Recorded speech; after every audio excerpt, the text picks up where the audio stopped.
Beshem Hashem Naaseh Ve Natzliach, nous poursuivons aujourd'hui notre étude dans les réflexions du Rav Dessler au sujet de la souffrance du juste avec l'analyse du but d'un châtiment.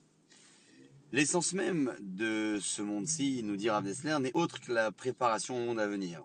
Il n'a pas de valeur en soi. Construire un vestibule sans construire le palais dont il est l'antichambre n'aurait aucun sens. Un corridor qui mène nulle part n'est même pas un corridor.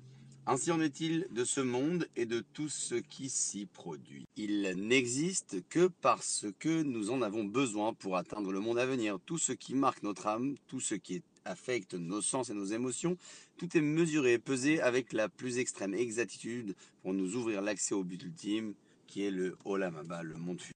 S'il arrive que la colère de Dieu s'enflamme contre quelqu'un et que sa main s'apesantisse sur lui, ce n'est pas qu'il soit offensé par la faute. Hachem n'a rien à gagner de nos bonnes actions, ni à perdre des mauvaises, comme le dit clairement le livre de Iyov. Celui qui fait le bien se fait du bien à soi-même, et celui qui fait le mal ne fait de mal qu'à soi-même. Comment donc comprendre les fréquentes références de la Torah à la colère divine? On peut le saisir par analogie avec ce qui se passe entre le maître et son élève. Si celui-ci est paresseux, il se nuit à lui-même car il restera ignorant. Le maître le réprimande pour faire impression sur lui et le sortir de sa torpeur bon gré mal gré. Au besoin, il emploiera les grands moyens, dans l'intérêt de l'élève. Si toutefois le maître se fâche simplement parce qu'il est coléreux, il n'obtiendra rien. C'est à ce propos qu'il est dit, dans les maximes de nos pères, les Pirkei Avot, une personne irritable ne peut pas enseigner.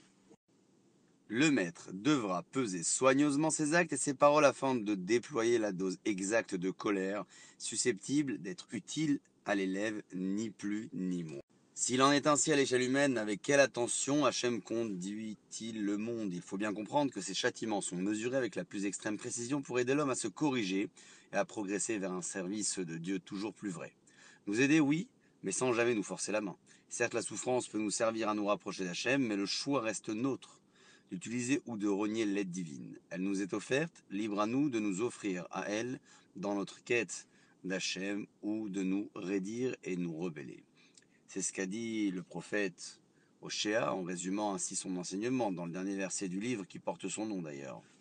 Ainsi le dit-il, car les voies d'Hachem sont droites, les justes y marchent et les rebelles y trébuchent. Les justes y marchent en tirant les conclusions de leurs épreuves et en les utilisant pour se rapprocher de Dieu. Les rebelles y trébuchent en faisant le choix inverse. Ils trouveront alors amplement sur ces mêmes voies de quoi trébucher et tomber. Pourquoi donc constate-t-on si souvent que les méchants prospèrent en ce monde? Ce n'est pas compliqué. Que fait le maître lorsqu'il a tout essayé en vain, mais les punitions corporelles ne fonctionnent pas non plus? Il ne va pas continuer à punir l'élève, récalcitrant pour le plaisir. S'il renchérissait de sévérité, il risquerait même de produire l'effet contraire et de le dégoûter de l'étude définitivement. Il ne reste donc plus qu'à délaisser la forte tête. On ne prend pas une décision pareille à la légère. Peut-être attendra-t-on encore un peu pour voir si l'enfant ne va pas s'amender de lui-même, mais à partir du moment où celui-ci a vraiment dépassé les bornes et qu'il n'y a aucun espoir d'amélioration, il faut bien se résoudre à contre-cœur à le repousser des deux mains. Alors le contact est rompu, on laissera l'élève tranquille. C'est exactement cette façon que se comporte Hachem avec le rachat, le mécréant. On en trouve un excellent exemple dans la comparaison bénédiction donnée à Esav et à Yaakov. Un commentaire dirait autrement les choses, il est tiré d'un vieux manuscrit de Rashi. Ses propos sont les suivants. Qu'Elohim, Hachem, te donne la rosée du ciel, dit le verset. Pourquoi Elohim? Le nom qui se réfère à l'attribut de la stricte justice?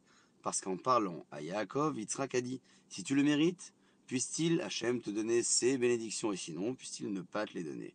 Mais en s'adressant à Esav, il a dit, ta demeure sera parmi les lieux gras de la terre, à savoir que tu sois juste ou mauvais, puisse-t-il te l'accorder. Et c'est de lui que le roi Salomon a appris ce principe.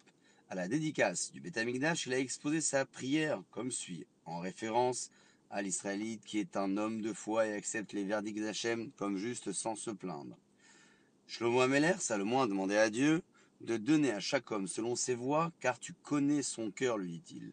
Mais l'idolâtre n'a pas la foi et par conséquence, Shlomo a demandé à Hachem d'entendre en ton ciel et de faire tout ce que l'étranger te demande, à savoir qu'il le mérite ou non.